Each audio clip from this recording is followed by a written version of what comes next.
Good morning and thanks for joining us for Denver 7 News. I'm Danielle Kreuter. And I'm Steve Roldan in for Katie LaSalle on this Weather Action Day. Let's jump right into it right now. You can see right now this is a live picture of the Eisenhower Tunnel. And Danielle, look at that. Yeah, I'd like to note you can actually see the road right now. That might not be the case for drivers for very long today. Yeah, we're talking about some heavy snowfall up in the high country. And the good news with this shot is we've also seen some traffic, so the roads are not closed right now. That is good news for travel in the high country. If you can avoid traveling up there, you definitely want to do it because we do expect a lot more snowfall in the next couple of hours. Here's what it looks like live from Denver, our Lookout Mountain Cam looking down into the Denver area. You have some snow in the higher elevations, but here in the metro, we still have those temperatures that are hovering in the 30s. For most areas, you can see right along the I-25 corridor, temperatures in the mid to upper 30s.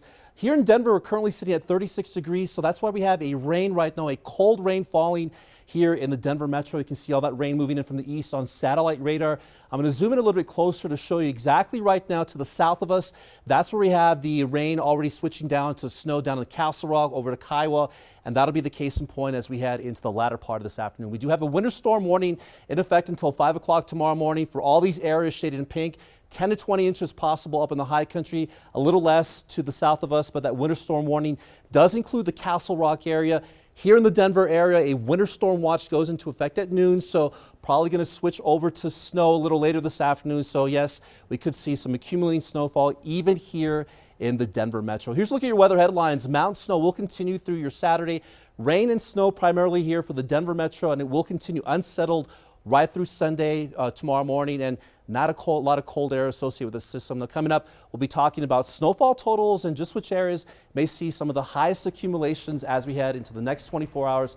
That's all coming up a little bit later. Danielle? All right, talk to you in a bit, Steve. And many areas in the mountains are under avalanche warnings and watches this weekend. You can see a lot of the high country shaded in that orange and red on your screen. Considerable risk for Keystone, Breckenridge, and Vail. Steamboat is under a high avalanche warning today. And CDOT is also reminding us it will likely be a dicey drive up to the high country during the brunt of the storm. The last time we saw a big storm in the mountains was Martin Luther King Jr. weekend. It ended in a snow slide on Berthoud Pass, closing the busy road and causing traffic nightmares on an already busy holiday travel weekend. CDOT says they were up early doing avalanche mitigation this morning and will continue through the weekend to avoid something like that from happening again, but they'll need your help too. We had a lot of snow that weekend, the combination of heavy snow and blowing snow.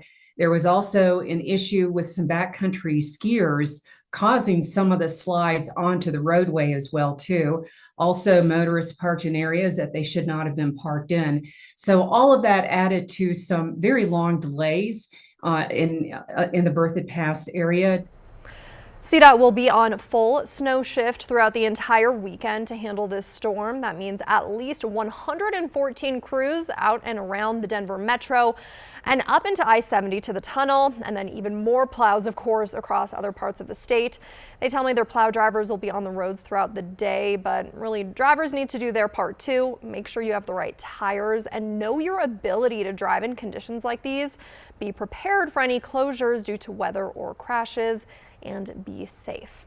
Get the latest forecast and traffic updates on the go. Download the Denver 7 app on your phone. We'll send alerts about weather in your area. You can also find us on your favorite streaming device.